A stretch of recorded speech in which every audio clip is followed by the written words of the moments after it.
అన్ని నగలకు తరుగులో 1% తక్కువ. అంతేకాదు మీ పాత నగలకు 150 రూపాయలు గ్రాముకు ఎక్కువ ఇస్తాము.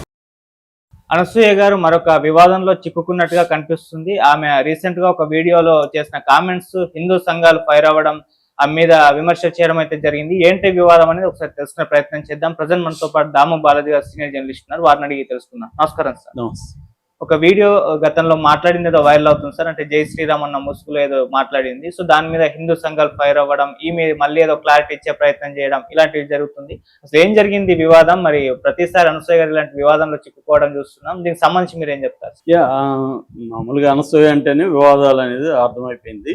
ఎందుకంటే చాలా మంది సినిమా రంగంలో ఉండేవాళ్ళు లేకపోతే మీడియా రంగంలో ఉండేవాళ్ళు వివాదాలే వాళ్ళకి ఇన్వెస్ట్మెంట్. వివాదాల వల్ల వాళ్ళకి పాపులారిటీ పెరుగుతుంది, ఉన్న పాపులారిటీ డౌన్ కాకుండా ఉంటుంది.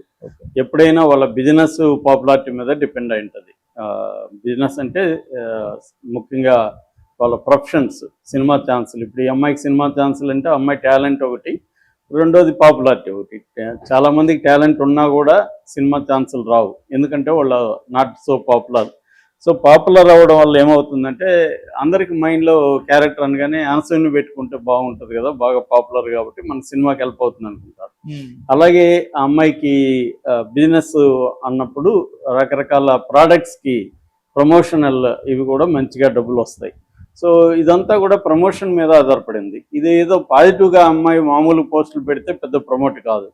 అందుకని అమ్మాయి ఏం చేస్తుందంటే నెగిటివ్ వివాదాల మీదనే కావాలని వివాదాలు క్రియేట్ చేసి ఆ వివాదాల మీద తన బిజినెస్ కావచ్చు లేకపోతే సినిమా ఛాన్సెస్ కావచ్చు చూసుకుంటూ వస్తుంది. అది ఒక్కొక్కసారి ఏమవుతుందంటే ఇది కత్తి మీద సాము లాంటిది. అంటే ఎవరినో కెలికితే కానీ వివాదం కాదు, ఆ కెలికే వాళ్ళు బలమైన వాళ్ళైతే ఇబ్బంది. ఇప్పుడు అలాంటిది ఈ అమ్మాయి మామూలుగా గతంలో అయితే ఇండివిజువల్స్ని కెలికింది, శివాజీ కావచ్చు, అంతకుముందు మీ లలిత వారి ఆషాఢం శ్రావణం ఆఫర్. అన్ని నగలకు తరుగులో 1% తక్కువ. అంతేకాదు మీ పాత నగలకు 150 రూపాయలు గ్రాముకు ఎక్కువ ఇస్తాము. రెండింటినీ కలిపితే నగ ధరలో 2% కన్నా ఎక్కువే సేవ్ చేస్తారు. అసలే మీ లలితాలో తరుగు చాలా చాలా తక్కువ. విజయ్ దేవరకొండ కావచ్చు ఇలాగా కెలికేది. జనరల్గా బట్టలు అవి అంటే ఆమె ఎవరిని తిడుతుందో కూడా తెలియకుండా చాలామందిని తిట్టడం, నా ఇష్టం, నా బట్టలు నేను వేసుకుంటాను, మీకేంటి సంబంధం ఉండడం, ఇలాంటివి కెలికినప్పుడు ఆమె అందరూ ఇదైనప్పుడు అది వస్తూ ఉంటుంది. కానీ ఈసారి ఏమైందంటే ఎక్కడ కెలకూడదో అక్కడ కెలికింది. అది ప్రధానంగా ఏంటంటే జై శ్రీరామ్ అన్న వాళ్ళందరూ కూడా మంచి వాళ్ళు ఏం కాదు. జై శ్రీరామ్లో అనేవాళ్ళు చాలామంది చెడ్డవాళ్ళు ఉంటారు, వాళ్ళు దాడులు చేస్తూ ఉంటారు, అలాగా అంతా మాట్లాడింది. అది జై శ్రీరామ్కి దానికి సంబంధం లేదు. జై శ్రీరామ్ అన్నవాళ్ళు చేయొచ్చు, అనని వాళ్ళు చేయొచ్చు, దానికి జై శ్రీరామ్కి పెట్టాల్సిన అవసరం లేదు. కానీ ఆమెకు తెలుసు ఇది ఇలా చెప్తే మనకి వివాదం అవుతుందని తెలుసు. తెలియనంత అమాయకురాలు కూడా ఏం కాదు ఆమె. చాలామంది ఏంటంటే తెలియకుండా ఏదో మాట్లాడి వివాదాలు ఇరుక్కుంటున్నారు. ఏమి తెలిసి చేస్తూ ఉంటుంది. సో అలాగే ఇప్పుడు అనింది. అన్నగానే ఆమె అనుకున్నట్టుగానే హిందూ సంఘాలు లేకపోతే ధార్మిక సంఘాలు, ధార్మికంగా ఉండే ప్రజలు వీళ్ళందరూ కూడా ఆమెను వ్యతిరేకించడం మొదలుపెట్టారు. అంటే జై శ్రీరామ్ అనేవాళ్ళంతా వెదవలా నీ దృష్టిలో అది ఇదని. నిజానికి ఆమె అన్న దాంట్లో తప్పైతే ఏమి లేదు. మామూలుగా అయితే అంటే జై శ్రీమా అన్నవాళ్ళందరూ గొప్పవాళ్ళేం కాదు, దాంట్లో కూడా బ్యాడ్ పీపుల్ ఉంటారనేది వాక్యంలో తప్పు లేదు. కానీ అది ఎందుకు అనాల్సి వచ్చింది? మామూలుగా చాలామంది నన్ను ఇలా కామెంట్లు చేస్తున్నారు, వాళ్ళల్లో భక్తులు కూడా ఉన్నారు, భక్తులు కాని వాళ్ళు కూడా ఉండొచ్చు అనేది భక్తికి జై శ్రీరామ్కి ఆమెను కామెంట్ చేసే వాళ్ళకి సంబంధం లేదు. సో కావాలనే ఆమె జై శ్రీరామ్ అనే వాళ్ళు ఇలా చేస్తున్నారంటే వివాదం వస్తుందనే పెట్టినట్టే మనకి అర్థమవుతుంది. సో వివాదాలు కావాలని వీళ్ళు కూడా అదే ట్రాప్లో వీళ్ళు కూడా పడ్డారు. సో వీళ్ళు అటాక్ చేశారు. ఇప్పుడు దాంతో మళ్ళీ ఆమె పోస్టులు పెట్టింది వరుసగా, నేను సనాతన ధర్మం, నేను ధర్మం నన్ను గైడ్ చేస్తుంది. ఇది ఇంకా కామెడీగా ఉంది ఆ పోస్టులు చూస్తే. సో ఆమె సనాతన ధర్మం ఏమనుకుంటుందో, ఎవరు ఏమనుకుంటారు ఇప్పటివరకు నాకైతే సనాతన ధర్మం అంటే ఏందో నాకైతే ఎవరు చెప్పలేదు ఇప్పటివరకు.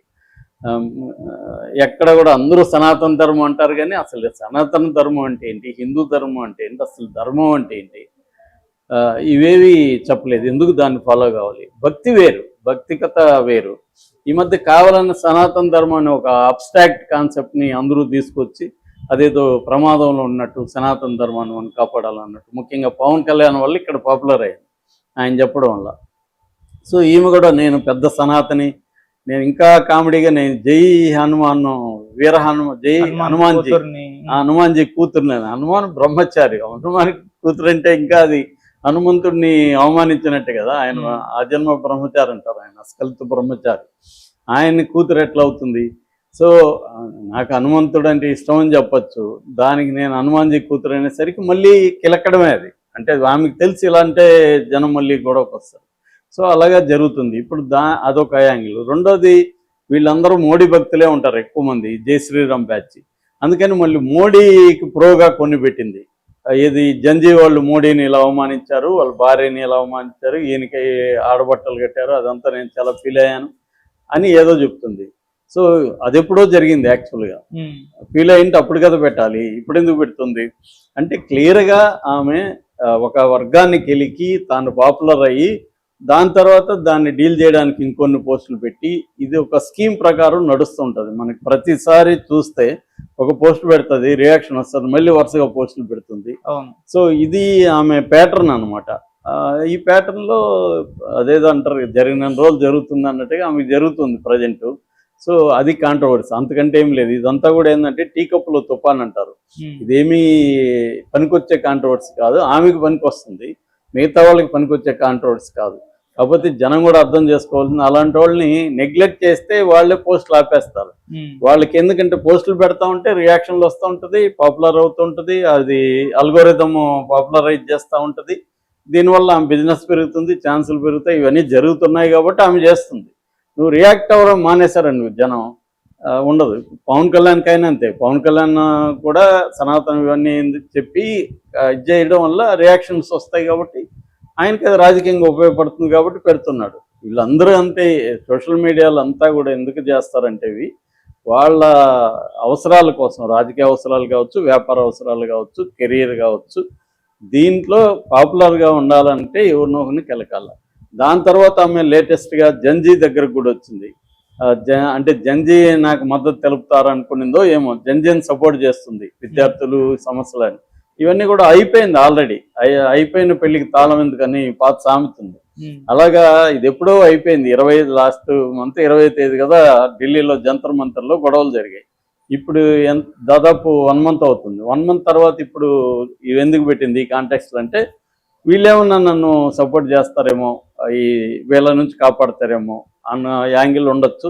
ఎందుకంటే జంజీ బాగా ఇన్స్టాలో మిగతా వాటిలో స్ట్రాంగ్గా ఉంటారు కాబట్టి వాళ్ళు తన మద్దతు వస్తుంది వాళ్ళకి చెప్తే అనే స్ట్రాటజీ కూడా మనకు కనబడుతుంది. లేకపోతే ఇంతకాలానికి ఇప్పుడు సపోర్ట్ చేస్తే పెట్టుంటే అప్పుడే పెట్టాలి. మళ్ళీ ఒక పక్క అదే జంజీనే కదా మోడీని అవమానించింది, మరి ఒక పక్క ఏమో అది అట్టయినా అంటుంది, మళ్ళీ విద్యార్థులు అంటుంది, ఇవన్నీ పెడుతుంది అనమాట. అంటే క్లియర్గా ఆమె ఏదో ఒకటి చేసి నేను లైమ్ లైట్లో ఉండాలి అన్న యాంగిల్ కనబడుతుంది. అది సక్సెస్ఫుల్గా జరుగుతుంది.